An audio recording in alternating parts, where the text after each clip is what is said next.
Hello guys, welcome back to my channel. Ito na naman tayo guys. Magchichika ulit tayo.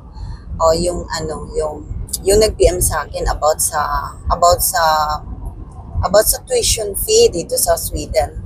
Sa totoo lang guys, napakagandang benepisyo talaga dito sa Sweden pagdating sa education. Kasi nga wala silang tuition fee. Libre talaga guys. Di ba? Siguro sa ibang bansa, ganun din. Siguro sa part of Europe, ewan ko guys hindi ako sigurado pero parang libre din yata sa iba. Pero ang alam ko sa Sweden, walang babayaran guys. Walang babayaran.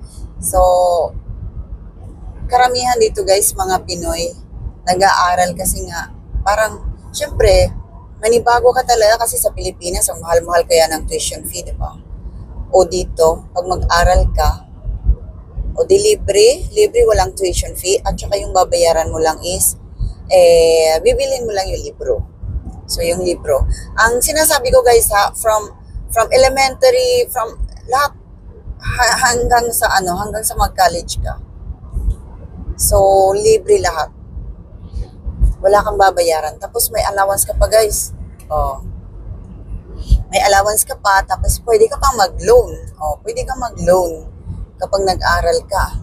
Binibigyan nila ng chance yung estudyante na maghiram ng pera para pambili ng gamit, pambili ng gusto nilang kailangan nila sa school.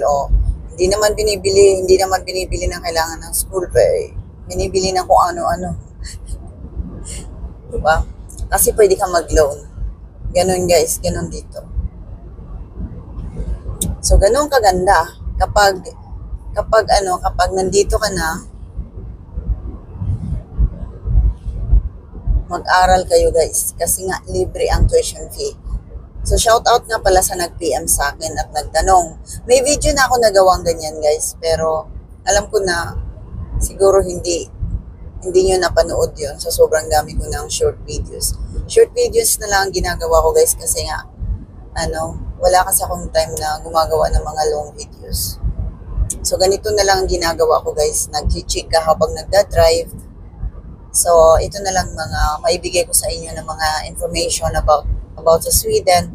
At saka, okay lang na i-PM nyo ako para may idea din ako na, instead na sinasagot ko pa rin yung PM nyo, pero ginagawan ko yan ng content guys. Kasi nga, alam ko na marami ding nagtatanong na ganyan. So, at least pag makita nila tong video, may makuha na silang